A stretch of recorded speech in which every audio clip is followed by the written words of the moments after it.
Next up today, we have Janette Spiezio. I had the good fortune of meeting her, and the Ethos team had the good fortune of meeting her through her wonderful store named Sustainable House, H-A-U-S, in Summit, New Jersey. And as I said, my wife, Deborah, you're here this time, so just raise your hand. There she is. That's my wonderful wife who joined me on this crazy journey. Anyway, we thought we were pretty dialed in environmentally. This is even before we ate well. We have a sustainable house, so to speak. Well, this next speaker is going to blow your mind with some of the things that are available to really lower our footprint on the earth that you may not even think about. So Janette Spiezio from Sustainable House in Summit.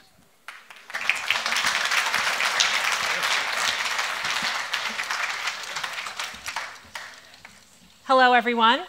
Let me start by saying I don't usually do presentations barefoot, but I wanted to make a point. And the point is, when you're going barefoot, it's excellent to be grounded and touch the soil, but you got to worry about what's under your feet. So on either side of me, I live in Westfield, on either side of me, their grass is perfect. So you know what that means. There's glyphosate out there or something else, and I will not walk barefoot or allow children to walk barefoot on that grass. But here, I don't have to worry about it, so I decided to make the point of coming up here barefoot.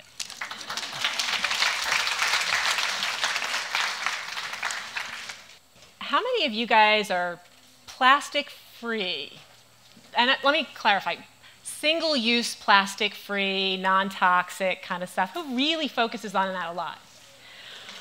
Okay, so knowing that we are all basically a vegan audience, everybody's hand's going to be up, should be up. And we're going to talk about why today. And basically, it's really pretty simple. As vegans, we care about the animals. As people who care about the planet, we care about the animals, of which we are one of those animals. Plastic kills animals every single day, right? In the ocean and bird life in particular, those two smaller species ingest plastic because they think it's food, and then their bellies fill up, and then they can't get any nutrition, and they die. Humans, on the other hand, we're smart enough. We don't eat those big chunks of plastic. But we do ingest, and that is breathe, drink, and eat microplastics every day. Every one of us here is doing it every day. And plastics are leaching into our foods. If we really care about all this stuff, we have to start working on a whole lot more things than just the food. Because every single day, all of us, me included, Dr. Weiss, Jason, we're all being poisoned by some level of toxins around us. And it's just impossible to get completely away from it. I'll tell you a little bit more about myself. I'm a first-generation American. My parents came here with a suitcase from Germany.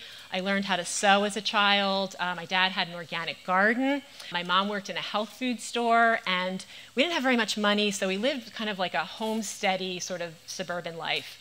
And that is really my background. I spent 30 years in corporate and wanted to do a whole lot more than that.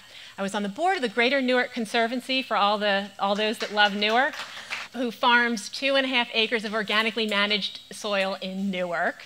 And I wanted to do more and give back. And it started with wanting to know what was in my laundry detergent. And when I couldn't decipher, because I don't have a degree in chemistry, I couldn't decipher what was in there. And I decided I was going to make it myself. And I thought, well, if I like this and it's important to me, other people will care too. So that's how Sustainable House started. We're a zero-waste refill store. And I can get up here and scare you, but what I really want to do is make sure that we all understand it's a journey. There is no perfection, right? Like, we wish that the soil was perfect. It's not perfect. We're going to have to work to get better soil in places where it's not perfect, because there isn't enough acreage of good soil out there, not with the way this country has treated our environment. So I'm also a climate reality leader. I'm on the Westfield Green team, and I run this little zero-waste store in Summit. And for us, it's not just about bring in any container and refill your shampoo. It's about finding ingredients that are better, finding solutions that are better, and making sure that we all have an opportunity to be healthier. Okay, that's a little background about me, boring stuff. That's the store. So zero waste is really this journey to reduce your waste, because on average, we produce, here in the US, not 4.5 pounds, which many people used to think, but 7.1 pounds of trash every single day. That's horrifying. Where does it go, right? So for a lot of us, that trash goes into incinerators. For some, it goes into landfill. But that's a lot of trash. We can't support that. And more importantly, it would take 4 planet Earths of resources to support an American lifestyle if the whole planet lived like we did. So these are some of the basic problems. So we want to talk a little bit about how to reduce some things. So this was a slide that I left in this little deck. I had done this slide about 4 years ago. And as I look at it now, when you look at the severe weather we're having and how much disease is out there, I am just astounded by how fast it seems to be getting worse. So I said I was a climate reality leader, and I am scared for how the planet is changing. And these are all the reasons why we should make changes. This is a quote I love, because when it comes to plastic, and we could talk about bioplastic, I'm not a fan. Plastic is basically petroleum and lots of chemicals. Bioplastic is going to be something more natural than petroleum, but still that plethora of chemicals. How many chemicals? About 1,000 chemicals are found in plastics. And the worst part is, unlike a food label, there's no disclosure. You don't get a container and say, oh, I know what's in here. So you have no way of figuring out what's bothering you, whether you're allergic to it, whether it's causing gut health issues, whether it's leaching into your food, how much it's leaching, there's no way to know. So we use these things for minutes, and I like to say they stay on the planet forever, because there is no way to take plastic and bring it back to a natural material. So our children's children's children's children, if there's still a planet, will be cleaning up the mess that we've all made. Now, I don't want to say never take a piece of plastic. I grabbed breakfast this morning. It was probably bioplastic. There's times where you're someplace and there isn't an alternative. But whenever there's an alternative, I'm looking for that alternative and I'm looking to take it. I wouldn't have come here whether there was a note in the tickets. I wouldn't have come without my reusable cutlery. I just go everywhere with it, right? That's just what we do. It's not just what we think, but it's how we live. So we need to start making changes. I like to talk about shampoo bottles because this is a great example for me. There are millions of us in this country and the world. The average person, let's say we live to 80, 40 years is a half-life. So if we make a change, we have 40 years of change on average, right? Because some do it when they're young, some when they're old, 40 on average. We use 12 bottles of hair care every year. So if you switch to a shampoo bar with no plastic bottle whatsoever, that's 500 bottles. That's the change you've created.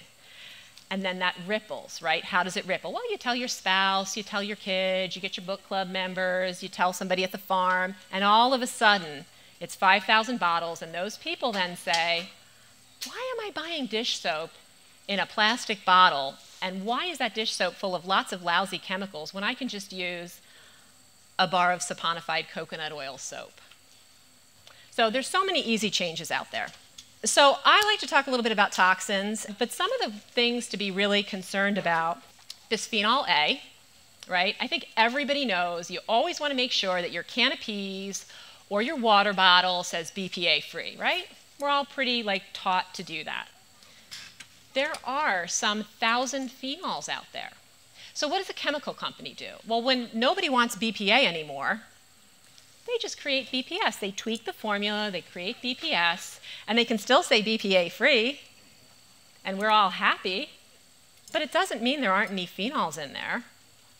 And it's an estrogen mimicker, hormone disruptor.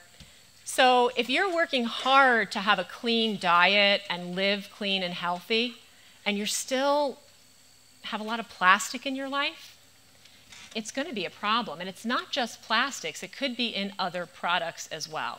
We'll talk for a second about, I'll skip the heavy metals because I think most people know lead is bad. I used to think, you get glass, it's going to be good.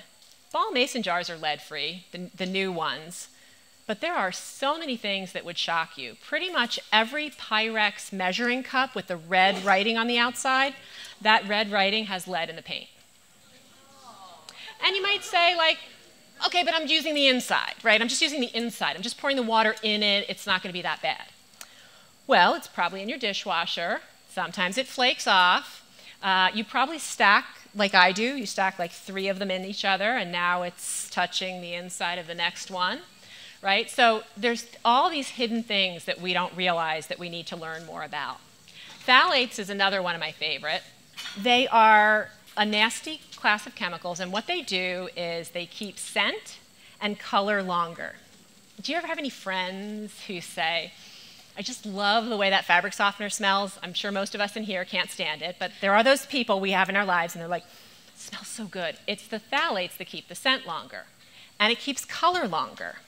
So we have to start to worry about what's in everything that is colored or scented. Hugely tied to infertility, but lots of other issues. If you haven't seen the series on HBO Max, Not So Pretty, it's like different series. There's a whole one on fragrance and phthalates. Fragrance, by the way, is a list of secret chemicals. Fragrance is a trade secret, so anything that says fragrance, you have no idea what's in it. And there's for sure phthalates. In the Not So Pretty series, there's a young couple. She's studying to be a doctor. He picks her up from school one day, and they had to do a test. They were doing sperm count. So everybody brought in a sample, and everybody's counting, and everybody's in class. They're going 1, 2, 3, 4, 5, 6. And she's looking under that microscope, and she's looking, and she has 0. And they want kids, and they are at 0. So they get rid of all the Axe products and all the scented products in their home, and 3 years later, through IVF, they conceive. I believe, and by the way, I'm not a medical doctor, I don't give medical advice, but I believe that we can make changes that have an impact on our health. So I'm all about that. I'm going to talk for one more second about PFAs, the forever chemicals that Dr. Weiss was talking about, right? We all think of them as a Teflon pan. And how many of you are proud to say you do not own a Teflon pan and you would not use one? Do you have any nonstick pans? Because there's 9,000 chemicals in that category. And it's not pans. So I'm in a tent. I can guarantee for you that the sides of my tent, keeping me out of the rain, have the forever chemicals in there. Pretty much any piece of rainproof gear you're going to wear is going to have forever chemicals. It's in everything from waterproof mascara to dental floss. Why? Because it helps things be flame retardant, slip, and be waterproof. So any stained carpet, like Stainmaster carpet, right? They came out and they were so pleased with themselves that they don't have any PFAs or PFOAs, but there's so many chemicals in that category. How do you know that there isn't another one in there, right? And our kids are crawling on the floors. And they're called forever chemicals because they persist in the body. So these are all things that you have to really start to worry about. One of my favorite books, which I'm not going to talk a whole lot about, but Beth Terry wrote a book called Plastic Free, and it really tells you all the whys. If you go to our website, we have lots of stuff listed. Here's a few others. I'm reading currently To Die For, D-Y-E, by Alden Wicker. She's amazing. Under Sustainable House website, under resources, which I think you find at the bottom of the website, there's like anything I've referenced will be there. It never occurred to me that the dyes in my clothing were affecting my gut health. So you can do everything to eat clean and still be impacted by basic everyday household items. It's an amazing book. She is unbelievable. So for us, it's all about finding solutions that are better. In the US, we ban about a dozen chemicals from personal care, and Tide, for example. Did you know Tide has 75 ingredients listed on their website? So we know that we can't get medications out of all of our drinking water. Do you think we can get all those 75 ingredients out of Tide out? Because I'm pretty sure we can't.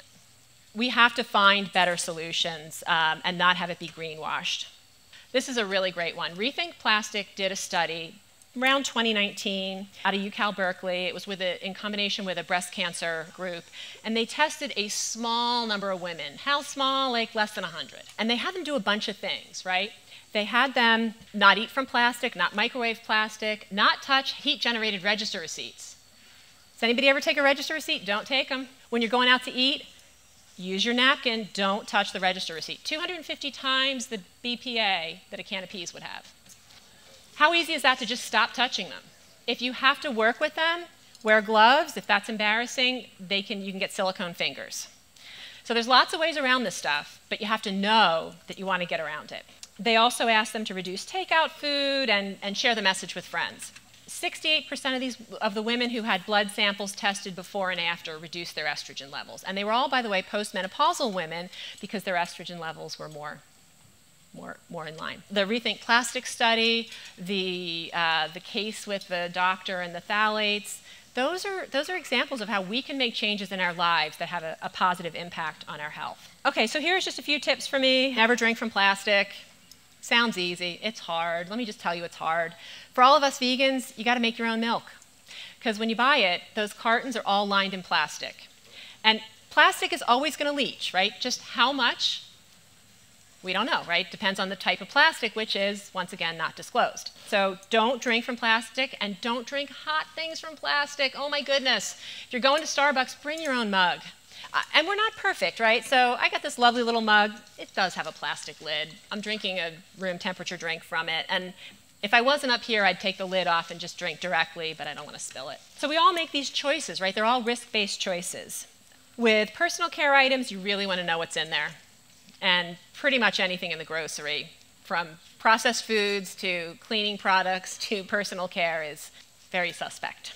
Definitely think about your household cleaners, fragrances, flame retardants, and if you're not clear about food additives, I'm sure that was pretty well covered, but my favorite, are you guys all aware of the Appeal label? Do you ever buy produce in a grocery store? I've heard about it. Okay, Appeal. So it sounds like we probably didn't talk about it here. Appeal, A-P-E-E-L.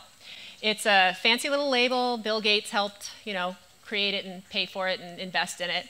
It keeps produce lasting longer, even organic produce. What kind of produce? Like apples, citrus, avocados. You can't tell it's there. You only know by the little label. And it doesn't wash off. I think it has citric acid as a disclosed ingredient. The other 98% is undisclosed.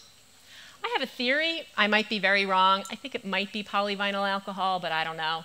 Why do I think it's polyvinyl alcohol? Well, there's this little exception under the FDA that allows for generally recognized as safe, GRAS. So you can put any food additive in your food as long as you get an expert to say it's safe. And then you just file it and they, do what they do. So one of the filings was for polyvinyl alcohol. It's the thing that holds laundry strips together. It keeps your dishwasher pods together. It's plastic. It's going right into our water stream, and no, we can't get it out.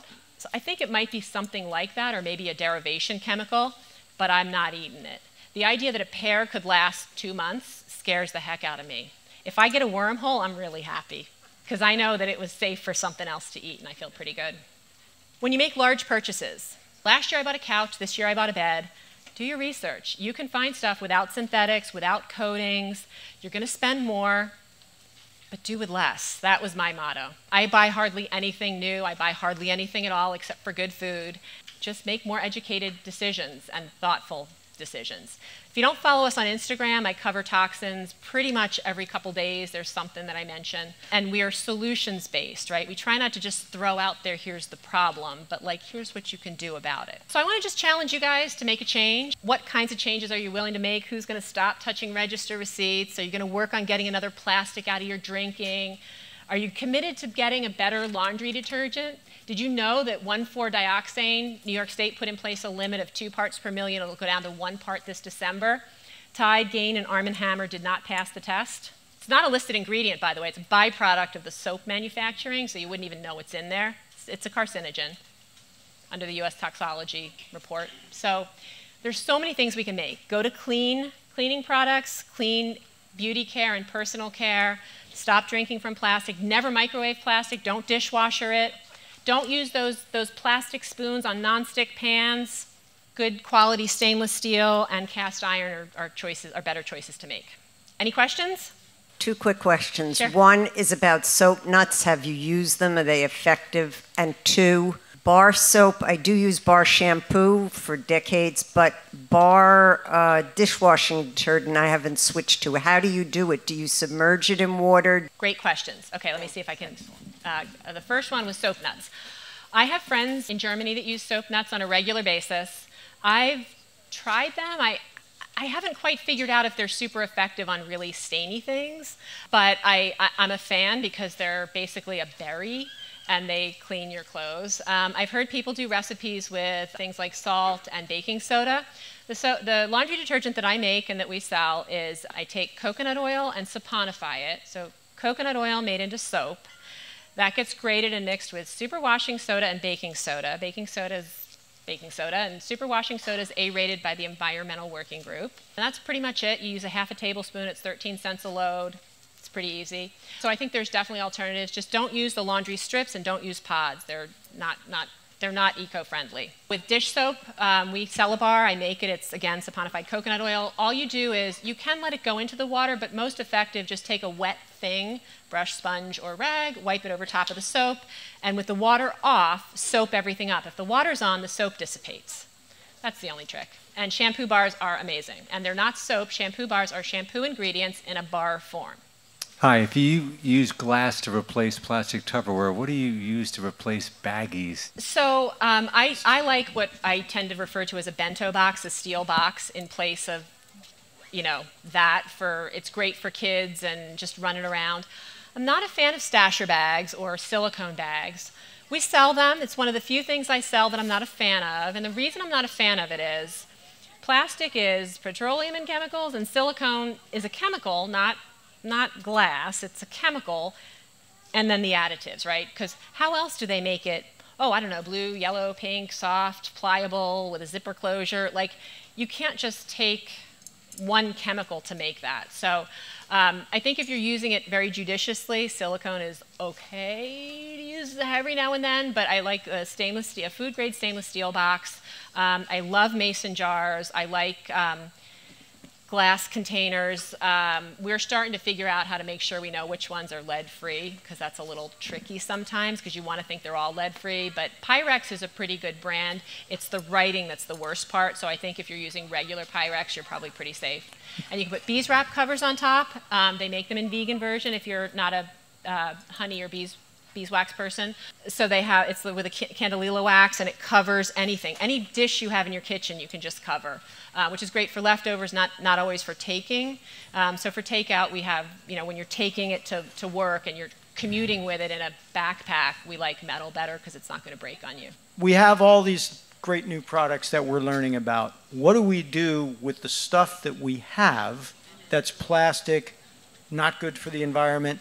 How do we safely rid our houses of that without creating a mess? Well, I'll just start by saying 6% of plastic in the US is recycled. It's a very small percentage. Why? Because recycling doesn't work. We don't even really recycle, right? When you put all those water bottles into the recycling can and they get broken down and made into something new, they don't get made into water bottles. That would be recycling.